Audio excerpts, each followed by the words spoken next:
ECSI fans, you want to revolutionize your sports investing habits? Allow me to tell you about WagerWire. WagerWire is an app that helps you become a superior bettor by allowing you to sync all your sports books and track all your bets in one place. See your current action, your betting history, and stats. You could also sign up for sports books and collect bonus offers. Follow them at WagerWire on X, as it's the best account on the platform. Head to App Store or Play Store now and search WagerWire and download the app.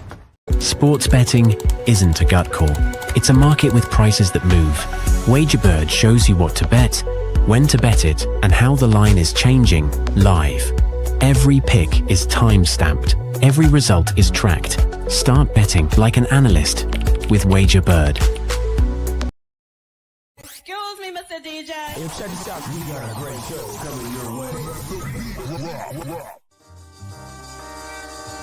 From the ECSI Sports Studios, the #1 sports information program in America, The Breakfast Bankroll, with your host, the sports broker, Jeff Dawson.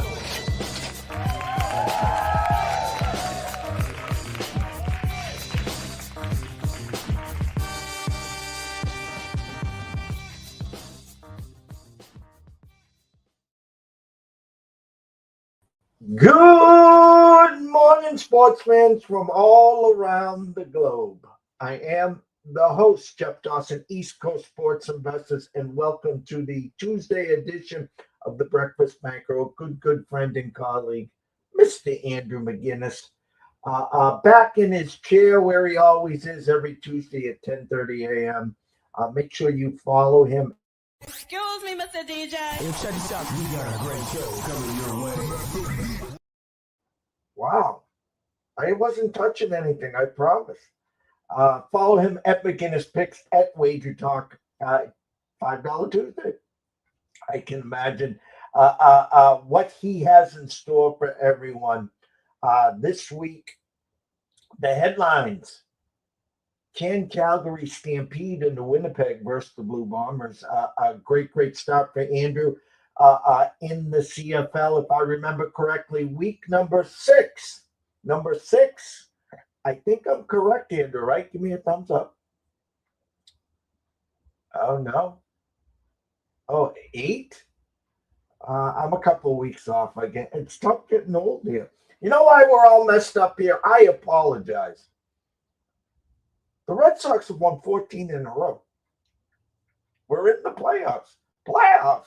Anyways, shout out to our proud sponsors and partnerships. It's WagerWire. Head on over to Google Play. Download the app. It is free. And, of course, wagerbird.com. Blaine Davis, CEO, will be on tomorrow, 10:05. Set the calendars. Head on over to wagerbird.com. Use the promo code WELCOME20. Get 20% off. Without further ado, let's bring him in, Mr. Andrew McInnis. What's up, Andrew? Good morning, my friend. How are you?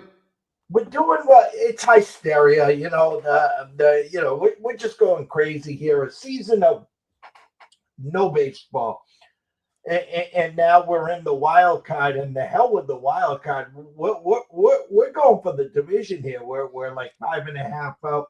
Let's put it in your perspective. Think of it this way. You're all lathered up. It's October. You're ready for the Habs. And you start the year 2-13. The season's over. And now who are we trading? Who are we keeping? And next thing you know, it's almost, what it reminds me of, Andrew? Go back a handful of years ago. The St. Louis Blues. When they were in January, they were like the second to last in the NHL. Yep. And they were not just out of the playoffs. I mean, the season was over. Next thing you know, they beat the Bruins in 7 games and won the Stanley Cup. And I was going to say, I know that the Jays weren't as probably low as the Sox were, but it's kind of giving me Jays vibes as well, because right after that All-Star break last year is when they went on an absolute tear, like all through end of July, all through August, really, and into September. So, I mean, baseball is a game of runs, Jeff. It really is. And I think it's a kind of sport, well, no pun intended, it's a kind of sport where you just can't let a couple slip in a row, but you also can't really you can't go a season without going on a couple runs. And then now for them, they decided to do it all at once. Winning this many in a row is incredible. And I feel like your city just always has one team going, oh, the Bruins are having a couple bad years. No problem. We'll bring in the Red Sox. Oh, the Patriots had 2 bad seasons. No problem. Back to the motherland. I mean, does your city ever suffer, Jeff? What's the deal here? We are called the City of Champions for a reason, right? So let's go to the CFL. It's been a great start. Again, I'm getting all confused in my weeks here. It's the oldness. I apologize. Time but flies. Our eyes have been great on our channel here every Tuesday, on your channel on Fridays or Thursdays if we have to move it up. But the weekend in review, 2 games reach 70, 2 unders come in. A dog here, a dog there, favorites here. Looks like now I'm looking at some totals. Open as 58, 60, 58, 57. We're going to start to bring the totals down. But give us the weekend in review, Andrew. Yeah, you and I were talking on the phone about this one, Jeff. 2-0 weekend for me.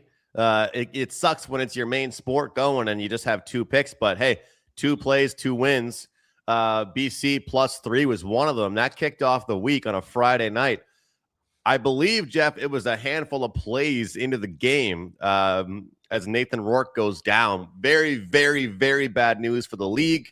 One of the top players, highest paid quarterback, I believe, and just a guy that the league needs to be out there. And let's be frank, this BC team was struggling in general this season, not looking like themselves. Offensive guys getting injured, key receivers, linebackers. Now throw in the all-star quarterback that was the MOP favorite, not looking very good. So they end up getting the cover, and their defense had their best game of the year. And the same thing you said a few weeks ago. Yeah, your Elks got shut down, and hats off to you because you know who they're going to play well against and who they might struggle against a bit. That's what happened. So, you know what? You're supposed to sprinkle on the money line when you play these short dogs for beer and pizza, as you say. I did not with this one, and I'm happy I didn't. They kept it within the number. They cover the +3, get the job done. We'll talk about it in a few moments, that correction. And you were getting confused about the weeks of the season, and you probably were getting confused because we see injuries way earlier in the year. And at least now we made it until week 7 or 8 to finally see some injuries, which is sad because I told you, like, plain and simple, I really do think that one of the reasons why those totals were going so high was because there were no injuries. Like, quarterbacks and players were staying so healthy, and we're seeing it. I mean, wait till we talk about this BC game. That you just don't see these numbers. I mean, there's probably 2 or 3 quarterbacks in the whole NFL that move the needle like some of these quarterbacks are in the CFL because the backups are that much worse. Next one, we had the over, Calgary and Montreal. You and I both loved that one, and I got to give you credit because me and you always talk about this. It reminds me of my baseball play last night, needing the Nationals to get 7 runs. People would think we're crazy for taking a team total over 6.5. Well, people think I'm crazy probably for taking a CFL total over 63.5. Well, 38-32, they get the job done. Montreal. So, the story of last week, Jeff, was revenge doesn't mean jack bleep. Revenge doesn't mean anything. Both BC both BC and Calgary were in revenge, and neither of them. I guess BC covered, but I mean, you look at the outright wins, and that didn't really go out well. So BC covers, but Edmonton gets the win by just 2 points. But Montreal, it was one of those spots where I think if you like Calgary, you keep on talking about it. This team, they just give up a ton of points. And against a team like Montreal, they're happy to say, oh, yeah, you want to play first to 40? We'll beat you like that. And the rest of them, hats off to Hamilton. Nobody had faith in them without Bo Levi. They get the job done. We like the under there. And what a wild game on Sunday. I'm not sure if you caught any of it, but the new overtime rules were implemented. Kind of reminded me of some NCAA football stuff there, some college overtime rules. They had the overtimes process, and then they eventually were just doing 2-point converts until one team got it. So I mean, at this point, you got to feel for Ottawa. Their quarterback has the best game of the season so far, and they still lose. And imagine if you had the over in that game, or imagine if you had the under in that game.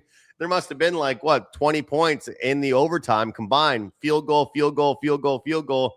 Not one team could get the ball in the end zone, so they just traded field goals for 5 minutes. And the funny thing is, I had the game on. I was working in the office, and I went back and the 3-minute warning, not the 2-minute in the NFL.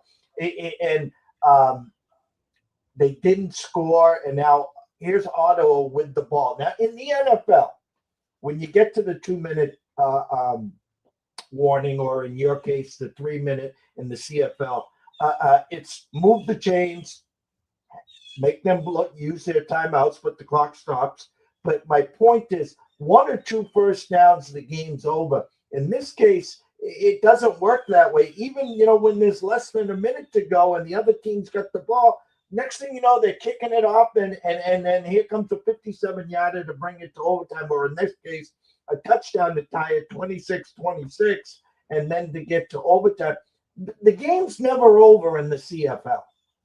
No, well, a lot of times people, because the clock stops on after the third 3-minute mark, and a lot of people call the final 3 minutes in the CFL, they call it the fifth quarter, because it feels like the game goes on for it. It's like when a basketball game is tied with 50 seconds left. It's like when your girlfriend tells you she's going to be ready in 5 minutes and she's ready in half an hour. It never is actually the real time, So that's the thing, is no team is ever out of it in the CFL.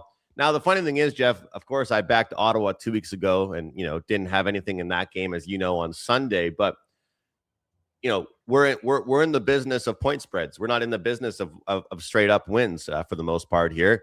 So we ask ourselves, well, what's the deal with this team, right? Jake Mayer has the best game we've seen from him so far. And the funny thing is, I'm looking at people's power rankings and certain people I respect, and there's some media outlets that we call it power standings, because they just put the standings as their rankings. It doesn't really make much sense, but you ask yourselves, looking at some of these teams, how bad is Ottawa, and how much worse are they than some other teams, right? Because if you look at where Winnipeg is right now, Jeff, I feel like we're at the point now in the season where we ask ourselves, it's week 8. How much I've heard people talk about this a lot, and Yanni the Greek talks about this. At what point do you kind of veer off your preseason power rankings and start using what you've seen through 8 weeks or through 7 weeks? Because if you just started watching CFL this season and didn't have any preconceived thoughts about the Bombers this year, you would not think they're probably a top 4 team in the league, right? But because of preseason expectations, home field advantage, coaching, yada, yada, yada, people still think this team is great. They barely beat even though they allowed, even though they came back and they ended up kind of making Ottawa look foolish. I'm still a bit curious why people are so high on Winnipeg. What do you think about that? I mean, sure, Ottawa had one good game and they still ended up losing, but how much worse is Ottawa than the rest of the league right now, do you think? Well, I'll flip it. I'll take it to the next level. You'll get the real litmus test this week, because Calgary's coming into Winnipeg. And the opening under-over is 60. It's a flat 60 now, and Winnipeg's favored by 1.5. And we've seen this on the Calgary side. Great week, bad week. Great week, bad week. Now on the road again. But what do they have in common? They roll the ball out. If Winnipeg, with their eyes closed, doesn't put up 30+, they should be ashamed, unless they think they're going to slow this team down and first one to 30 wins this, which this on paper is set up for a 30-27 and under. But you and I both know what happens in these Calgary games. My question is, I got more faith in this Calgary offense than I do this Winnipeg offense. Well, that's what I feel weird about. I was texting with a buddy yesterday, and he liked Calgary, and we were looking at it together, and then we saw the flip, right? They opened up 120. Then we saw them move to 120, their opponent. So it's okay, what's the deal here with that one? And that's why I kind of segued the question to you, because I need your market opinion. You're the market guy. And I'm just like, okay, is Winnipeg just better than I think they are, or are they worse than the market thinks they are? Because one of those two things has to be correct. Like, Jeff, they were down, 14 points against the worst team in the league on Sunday. So I know I'm always the one that says don't just remember what you saw last, but at the same time, we'll see what this Bombers team is capable of. But you know what I always say these days: if you want anything to do with a Calgary game, just play the over, right? Like, if you want anything to do with a Calgary game, you expect points. Well, I'll ask you this, and this is crazy. Week 7, now week 8. Could Winnipeg been looking ahead? We're just traveling to Ottawa. We're going to find a way to win this game and watch what we do next. Right. It's a Saturday. It's a Friday night. 8:30 under the lights. Almost like they were peaking. Maybe this is the team that's finally going to slow down Calgary. How's that sound? Yeah, and you know what? It kind of makes sense, because if you look at it, who has Ottawa won against? Well, teams that can't trade with them, but also teams that aren't going to shut them down. And I think that as leaky as Winnipeg's defense has been, I feel like they're good at game planning, and they can probably game plan for Winnipeg or for Calgary. So, but at the end of the day, it's also like one of those things where you look at, it's like put in NHL terms. You got a team that's averaging 5 goals a game, 6 goals a game right now. They might give up 4, but if they're gonna score 6 themselves, then they might not have to worry about what Winnipeg has to offer, and it's still the backup quarterback. So that one is interesting to me this week. But I'll tell you that BC one, I know I'm kind of skipping around here, but that BC one is real interesting. Well, both the Hamilton one and the BC one are actually the two most interesting ones to me this week, because again, they involve the teams with the backup QBs, right? And at the end of the day, I keep on mentioning this, and even Chris Strevler, former quarterback for the Blue Bombers, was talking about it on his social media as he's kind of taken on a role of building a brand there, about how there has to be something done about backup QBs, not just looking like a deer in the headlights when they go out there. He looked all right, Bryce, but at the end of the day, when you look at the numbers, let me see if I can find it here. Chase Bryce, 20 for 34, right? But get this. He had a touchdown, 226 yards, 4 interceptions, Jeff. Somehow they were able to cover the spread for us, put up 17 points, only give up 19. The guy had 4 interceptions. And I think to Jake Mayer, who I backed plus 5.5 against the Elks, not this past week, but 2 weeks ago, how many interceptions did he have? 4. So, like, these backup quarterbacks aren't doing themselves any justice right now. Like, you look at this BC team, what would they be favored right now at home against this Argos team with Nate Rourke? What would the number be in Montreal if Bo Levi was playing for Hamilton and it wasn't Trey Ford? That's the stuff. And I'll be honest with you. If I'm tempted to play one more than the other, for anybody watching, it's probably not BC. Just because they've already kind of looked like a train wreck. Me and you know what it is, Jeff. These are the ugly bets that, as my co-host Bobby says sometimes, only the professionals want to make. Is like these Hamilton plus 11 on the highway against one of the best teams, if not, the best team in the league, Montreal. You ask yourselves, can you stomach it? Can you stomach doing that with betting on these quarterbacks? And, do you think it's a bettable play for BC, Jeff? Because this is the thing. As bettors, we're supposed to, okay, well, the books are overreacting. I'm going to take the plus 3.5 because, this number should be minus 3.5 for BC or higher, -6. But the thing is, should it be a 9-point correction? Should it be a 10-point correction? Is that normal in football? Like, what does that say about these backups? That the books don't know what the hell they're doing, and the public doesn't know what the hell they're doing. They got a quarter like this, they flip it up, heads one side, tails the other. I'm looking at this board here. I'll go top to bottom, Edmonton, nice to see a Thursday, Friday, Saturday, Sunday schedule. I like this. Me too. Versus the 2 or 3 on one day here. Edmonton at Saskatchewan, opening number 58 with Saskatchewan -4.5. That's where it stood most of the time. FanDuel has a 57.5. Listen, my Elks, 1 loss this year, have struggled both weeks against BC. They've shut Rankin down. We saw what Rankin did the following week after getting shut down from BC. But I will just say this. I will put my elk antlers aside. Statement here, Saskatchewan -4.5. And I think that they're actually thinking an under. Like now, there's not 1 but 2 games how to slow this Edmonton offense down. And I really think the books think Saskatchewan's going to take care of business. Yeah. As far as the Rough Riders are concerned, it feels as if they just haven't gotten respect all season long, Jeff. Like this, I've been saying this forever, and I've told you before. Like I've for some reason I've always been a Riders guy. I think it was because their kicker was from my area, and I was a Trevor Harris guy. The past couple of years, I've been liking the Riders.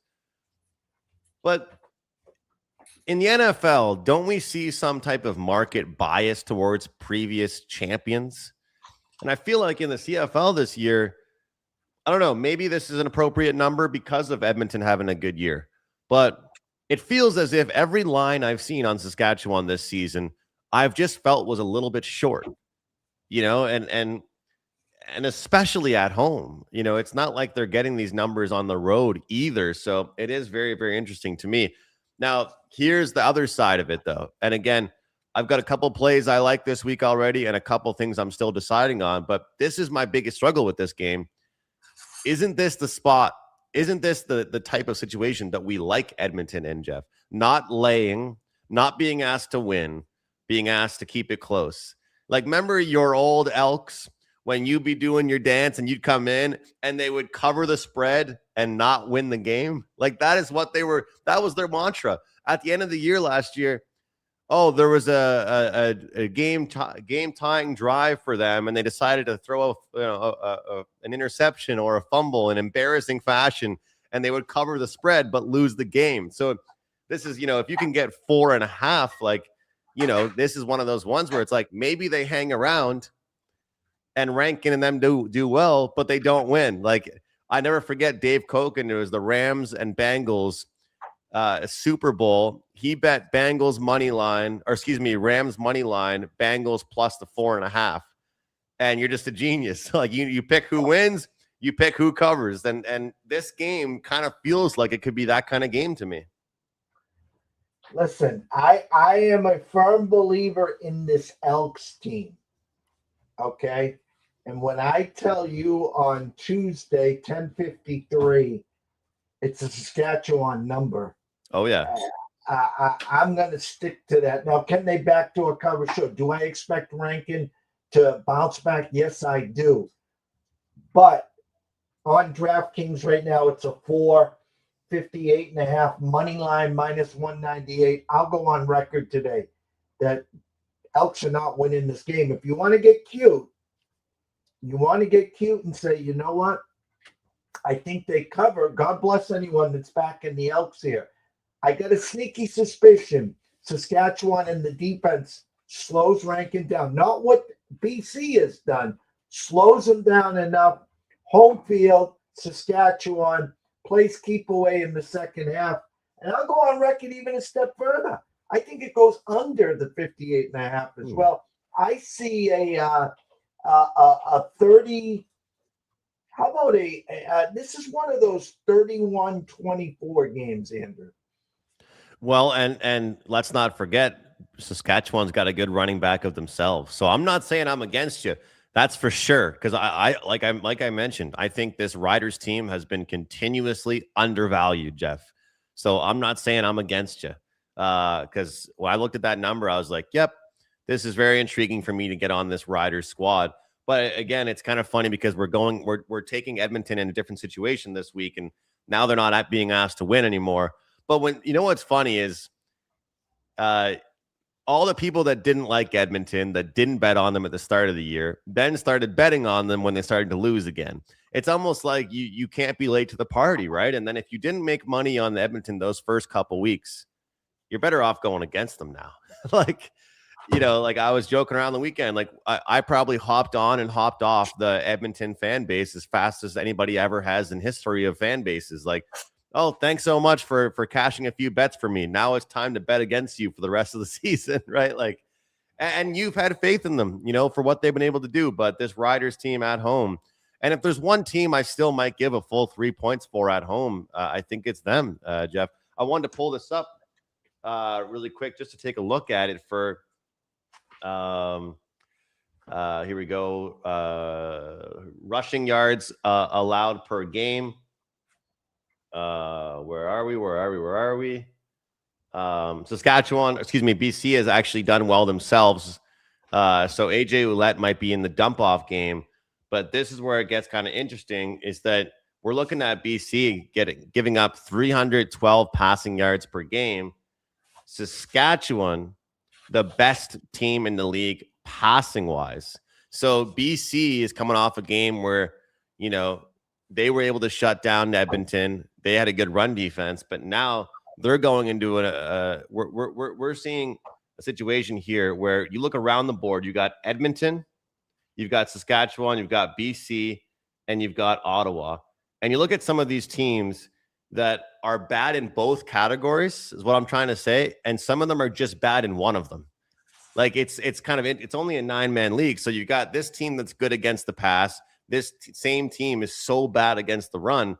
And so when you look at Saskatchewan, they're so good against the pass, mediocre against the run. I feel like that can make a difference.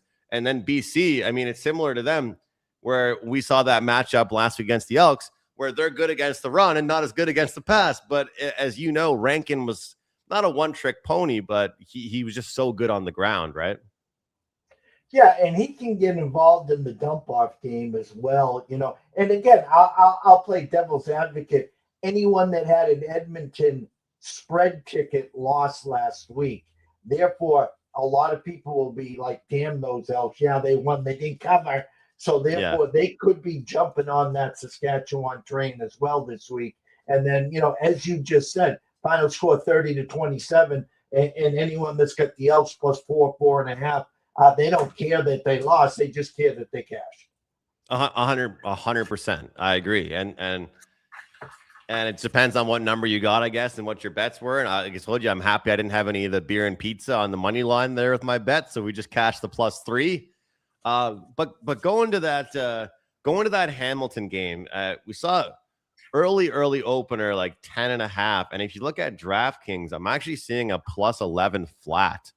Obviously, talk about football numbers, 10.5, 11, very similar. But when you look at that one, did Montreal not just have a good couple weeks in a row?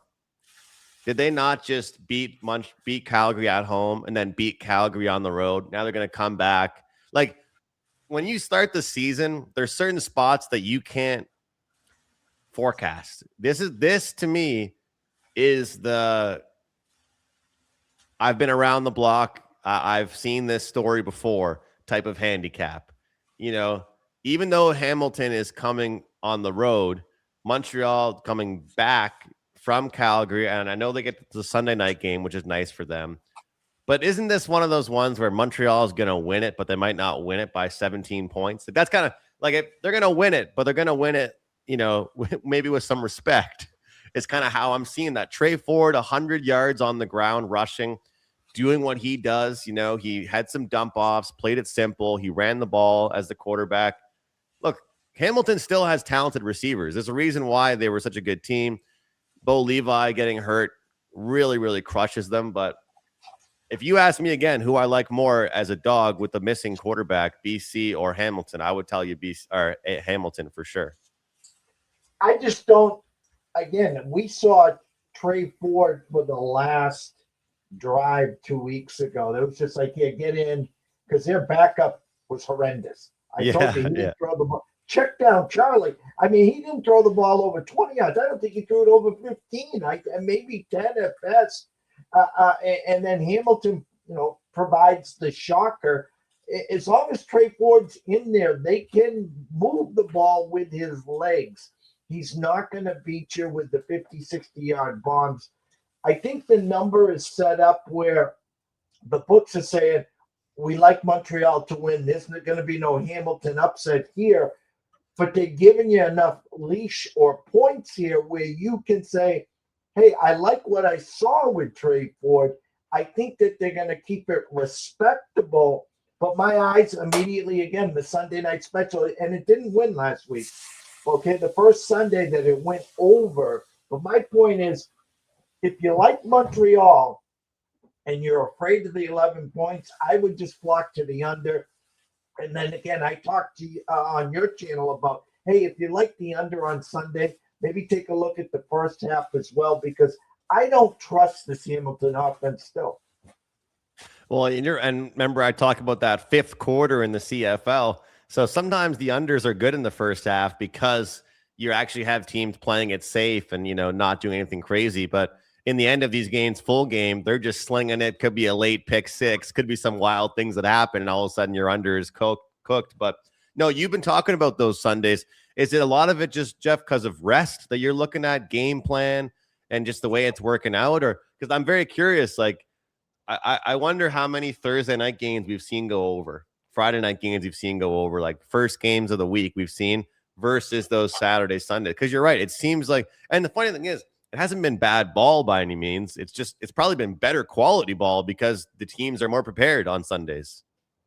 Yeah, the Sunday night special, I think in the NFL after the Saturday college football 120 games, Sunday 1 o'clock games, Sunday 4 and 4:20 games, and then there's the standalone 8:20 game.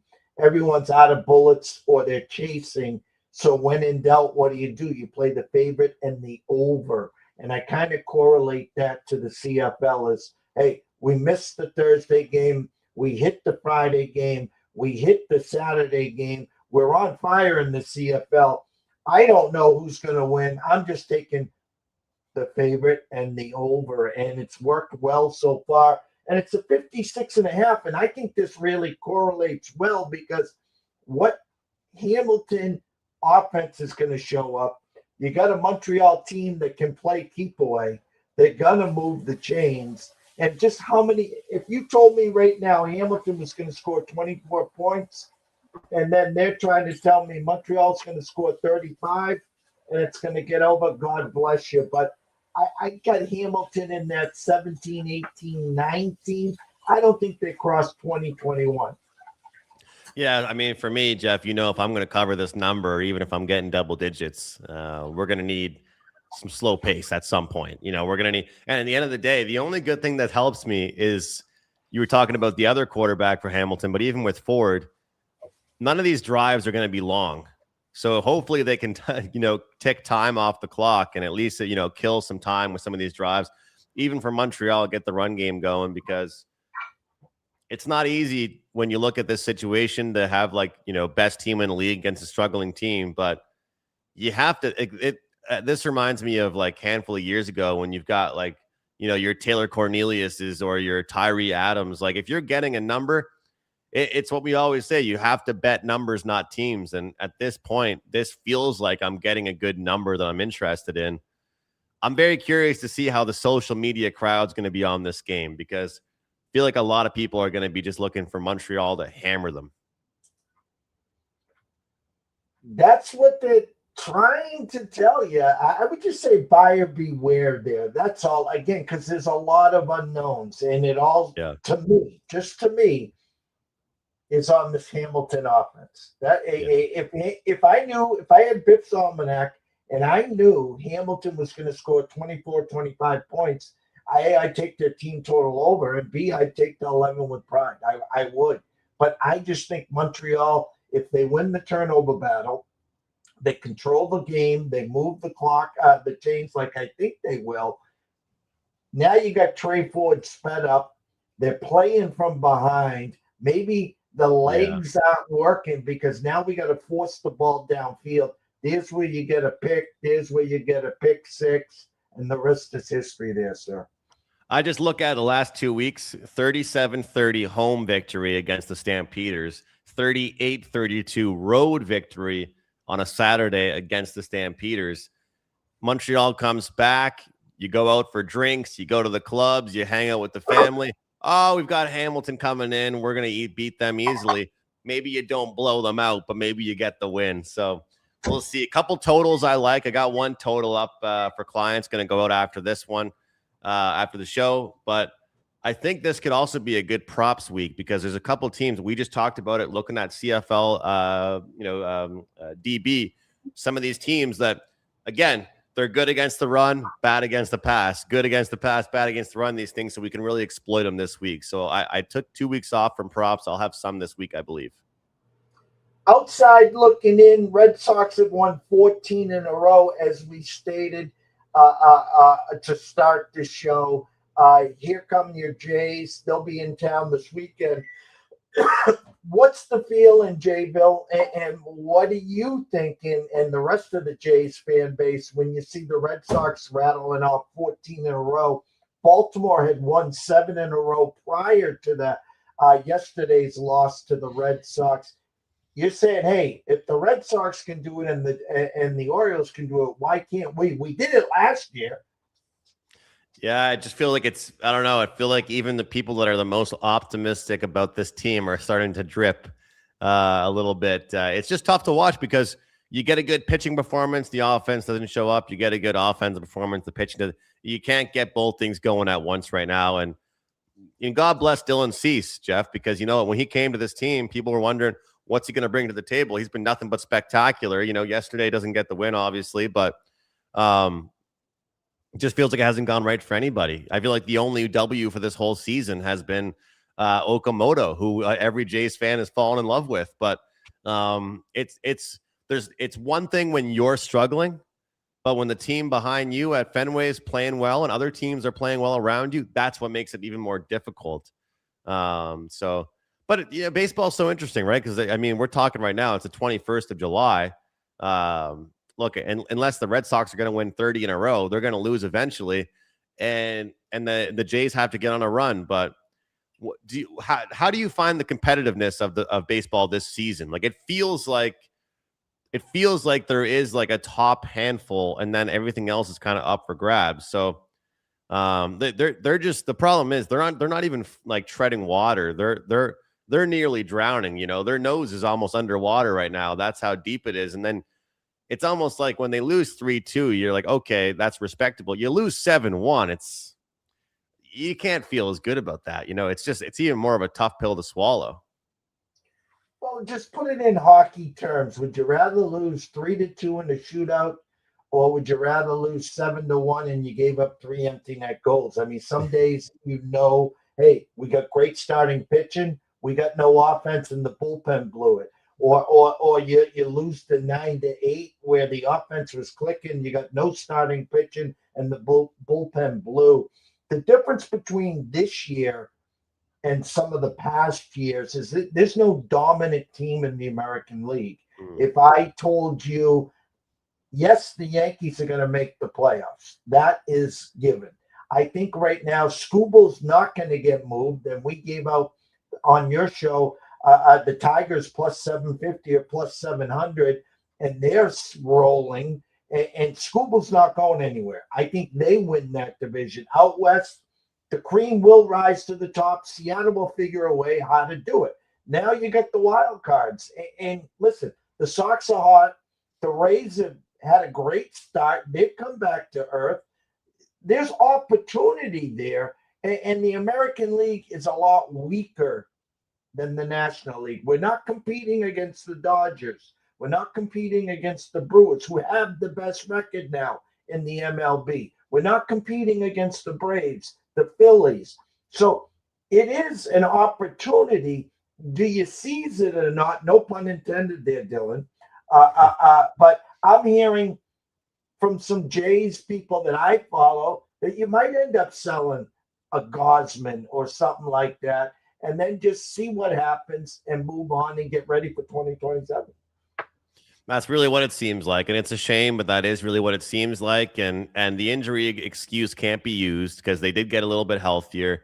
But you start the season off, took about what 4 weeks to have like 4 or 5 key players injured, batters and pitchers. That's tough to stomach. But even when all these guys got healthy, it didn't work out.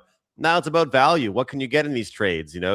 So, and sometimes too, Jeff, it kind of reminds you of the Habs 2 years ago.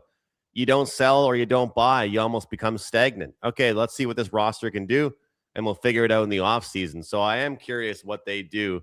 But I'm curious, like, when it comes to a manager perspective, because this is the only team in Canada. Everybody always has had something to say. I remember John Gibbons. You either hated him or you loved him. All these different people. But look, it's different than kind of like in NHL, which, I'm the most comfortable talking about. I could play basketball. I could talk ball with you as well. But it's like, what can Schneider right now say to these big hitters that are making millions of dollars? Hey, choke up on the bat. Do this with your. I mean, at the end of the day, it's not his fault that these big guys aren't hitting. What is he supposed to do? Well, in today's game, unfortunately, it's more upstairs, the general manager, the analytics department. That's why you have a hitting coach, a pitching coach. We used to go to the ballpark 7 hours early. We'd sit in there, figure out, all right, is Andrew batting second or third this he's been struggling. Let's move him down to the 5-hole today. And that you wake up in the morning, there's an email. Here's your starting lineup. And, oh, by the way, here's what your bullpen looks like. And if we have an opportunity, we want to get Jeff Dawson in the 7th. We want to give him about, 30, 35 pitches. It's so much not hands-on like it used to be, Andrew. Yes, it's I don't know if scripted is the word to use, but as you said, we'll use the word anticipation. Like you said, we want to get this guy up in the 7th. We want to get this guy. I mean, look at the Jays with Hoffman. That guy was our 9th inning closer. He's worked his way into the 7th or 6th inning at this point sometimes. So, I mean, tells you all you really have to know. Jeff, I was telling you that the Padres screwed me yesterday. We had the Nats over 6.5. Got lucky, top of the 9th, brought it in. Plus money on that one. I told you, if I had $1 for how many over 4.5 team totals I've lost this year where they landed on 4, we'd be having one hell of a year. Like, I'm telling you. Every over 4.5 is landing on 4. My numbers tell me that the over team total on the Braves is a good look for today.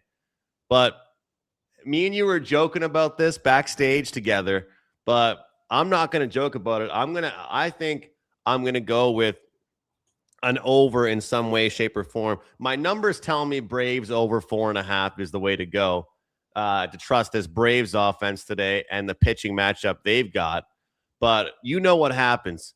The Padres strand runners all night long last night. They get 9 hits, 4 runs, and I won't go on them today, and they'll put up 4 or 5 runs on the board. So I think we might see some runs in their game tonight. Going to figure out how I want to play it. First 5, some team totals. Could be one of those games where I end up getting involved. Hey, look, let's take both team totals at a plus price, see what happens. If we can find that. But I do like that one quite a bit. There was one I wanted to give you as well. Let me look for it. This is going to be one that I haven't really done very much because I'm kind of scared to do this here. We're looking at the Dodgers and Phillies. I'm going to take Phillies first 5 innings. It's not often you get the Dodgers at a plus price like this, and your people are going to be asking themselves questions. But you look at the matchup, you look at the first 5 inning price right now, you can get minus 140. And people will tell you, Jeff, you're going to lay a minus price like this against the Dodgers in the first 5 innings. And it's those same people that told me that I would be crazy for betting over 6.5 yesterday for a team total in the Washington Nationals. So if you're going to fade the Dodgers, maybe today's the day to do it. Robolesky versus Wheeler right now at circa Phillies minus 115, Dodgers plus 103 with an 8.5 there. And going back to your Padres, they were coming off, and I left that game on the desk. I didn't give out any MLB on Sunday. I like the over 10.5 in that Padre game. They scored 19 runs on Sunday, so I think they left some of the runs on the tarmac for you there. I will tell everyone watching and listening, we're back to Coors baseball again. I think we had the Coors over on Saturday. We're at a 13 today, Washington, Colorado, McInnis versus Lorenzen. And if you can get a first 5 over, I'm seeing some 7s out there. There are some 7.5. Take the first 5 over the 7 if you can get it. I still think it goes over 7.5.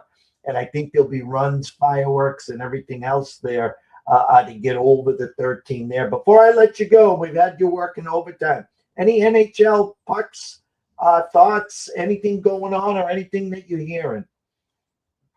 Connor Bedard signed since the last time me and you spoke. 5 years for him. I was a bit shocked. The $15 million for him, 5 years.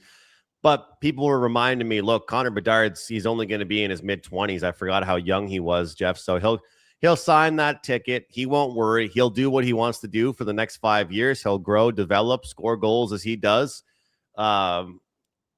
He did get that shoulder surgery, which people said, you get the shoulder surgery, get that contract taken care of, and just don't even worry anymore. So that's taken care of now. That's all dealt with. But no, other than that, not too much has really changed. I'll tell you, they've got make the playoff odds right now up and available, miss the playoffs, I guess. And I want to go to Eastern Conference. You go around right now, and there's one that's a little bit interesting for me, and this might shock some people. Buffalo Sabres minus 105 missed the playoffs. And you look at what they were able to do after they fired their GM. They went on that massive run. They had guys performing at a high level. They met my Canadians in the second round. And when you look at it, this team was built the right way, and they just lost a handful of players in the offseason. They had some changes to the staff. Minus 1, Florida's going to be healthy again. They just got Kachuk. They signed a bunch of guys. They're back. Will the Leafs make the playoffs? Like one of the Leafs or the Sabres are not making the playoffs. Minus 105 to miss it for the Leafs. Minus 105 to miss it for the Sabres. You know which team I'd love to miss it, but we'll see if that ends up happening. But your Bruins, I don't want to tell you what the price is for them to miss. Minus 310. So that's tough. The books are telling you the Red Wings are done and the Bruins are done in the Atlantic. It's going to be a battle between the Leafs and the Sabres, according to them, for who gets that last playoff spot. Well, I like where your eyes are with Buffalo, because you know what it reminds me of? Your Toronto Blue Jays. Yeah, exactly unfortunately.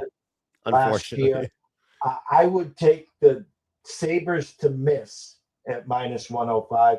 I think the Leafs outside looking in, and it worked out perfect. They were able to tank so much that they got the number 1 pick. I think the Leafs will be back there. I'm kind of curious before I let you go. What is the number on your Canadians? To miss? Yes. It is 145, plus 145. It's a decent number. Yeah. It's interesting. Last year, they what was it? 2 years ago, they needed 93 points to make the playoffs. Last year, they needed like 98 or something like that. It was wild how many points they needed because their division was so good, right? With that format. I'm looking right now, Montreal Canadiens. Over under season points is 98.5. Juice to the under. So curious about how that stuff goes, because again, Florida's going to be back and healthy. The Leafs are going to be better. And I'm going to say something, and the Kachuk brothers, they rub me the wrong way. They're good for hockey. But I actually have always been a Brady Kachuk fan.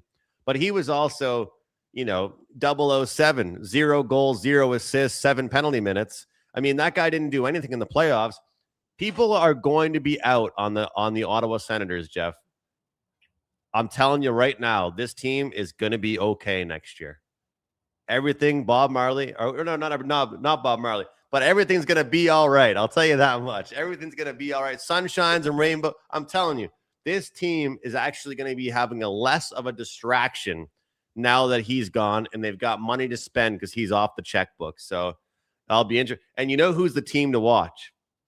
And I'm going to need you as the numbers guy once the season begins to tell me if they're overrated or underrated. The Washington Capitals are going to be everyone's darling. They made a bunch of trades, and Ovechkin signs back.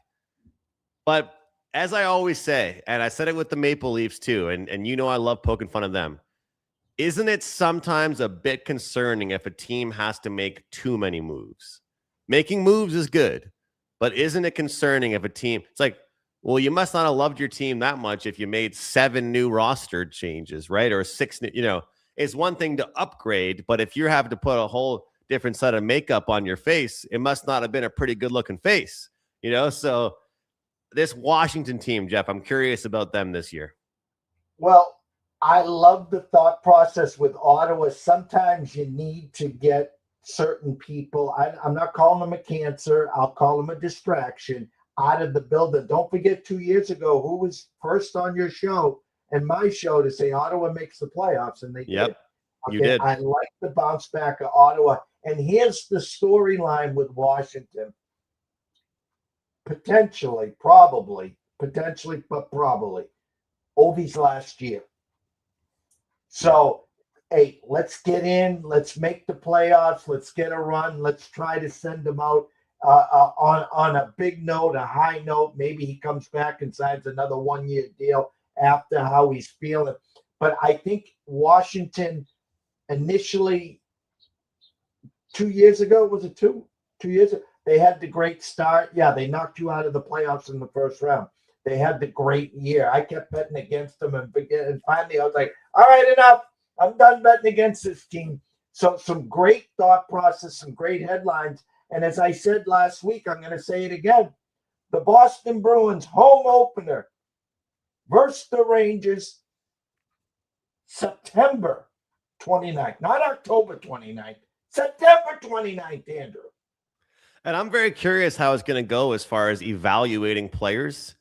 Because let's be honest, that once the summer months are over, and at least this year I got a couple more months of playoff hockey for once with my team, I miss it. You know me, I love it. And, I don't want to be watching hockey right now in the summer. But the second that August is over, I'm up to watch hockey again. But I'm curious because there's only 4 or 3 exhibition games now. Because, because now they've added 2 more games to the regular season. It's now going to be an 84-game schedule and not 82. Interesting stuff there. So I'm curious how they're going to evaluate talent. And one big thing, because you know how with the exhibitions, they would travel to like some other place, not their main city, and they would have this guy play and that guy would rest. If you're a player on the team, you might be looking at your coach and say, hey, I want to play, right? Like, hey, I want to rest 1 game, and 3 of those games I don't want to be resting for, because at the end of the day, you want to be ready for the game 1 of the regular season, right? And Nick Suzuki for my Habs, the captain, he's got the Iron Man streak. He's believe top 3 or 4 in the league now. He hasn't missed a game in his whole entire career. So you want to be rested, but you also want to be ready. I'm curious how many, if you had me to ask, I'd probably say he'll play 3 of the 4 preseason games because, you got to get in form. You got to get in shape with it. Last thing I'll say, because I have to talk about my Habs, I'm disappointed, as every other Habs fan is, that they haven't made a trade yet. I saw a list, and it was a reporter trying to calm everyone down.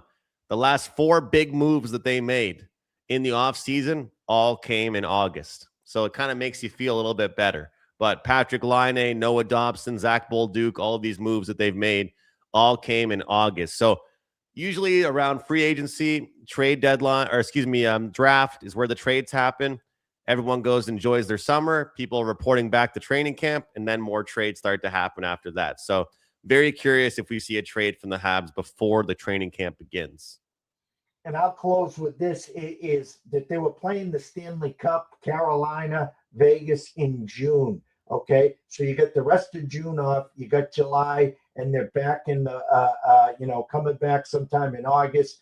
preseason, and they're playing at the end of September. They add 2 regular season games. Please don't be like the NBA and start with the load management here in the NHL, Mr. McInnis.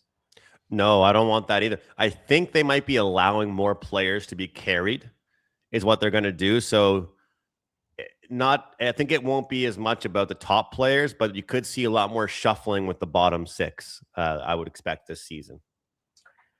Scroller's been going the whole time at McInnis Picks at Wager Talk, WT.buzz/AM. It is $5 Tuesday, but as we always wrap up this segment, tell them where they can find your shows and, of course, what you have behind the paywall.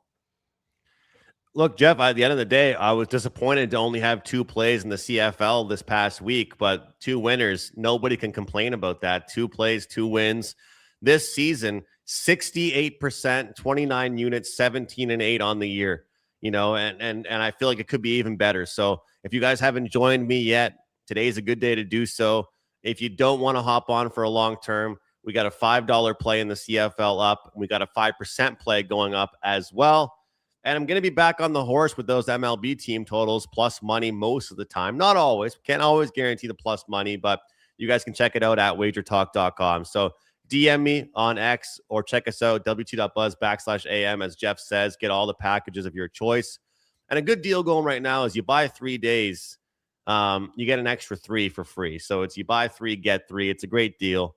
And I think that we should be able to get going again. And I like this week in the CFL. So as far as Edmonton's concerned, look, I actually think they made some okay moves. Jeff, is this going to be the first time in history of me and you working together that they actually have a functional goaltender? We'll find out. But Timothy, a lot of people forget that Mike Babcock, with all the negativity surrounding him and the things we've seen from him, Jeff, he's actually known for being a defensive coach. So will he be able to get Edmonton playing defense? That's the question. No, I agree. I kept telling you guys, hey, listen, we got a guy named Swayman, $8 million a year. Put him behind the pipes. He's young enough, but as we like to say, Grant Fuhr and Bill Ranford aren't walking through those doors. Timothy, you can Google both those guys for you there. But Edmonton will be fine. Of course, 5:15 p.m. Me and Scotty Webb will be back. The closing bell Tuesday night. MLB lights as the Red Sox looking for number 15 in a row. Ranger Suarez off the IL. Great pitching matchup against Bradish there. So go Red Sox. Go. Want to thank all of Andrew's followers. We got a standing room only, almost 100 live views here. On X. We can't thank you enough. Enjoy the afternoon, guys, and stay tuned.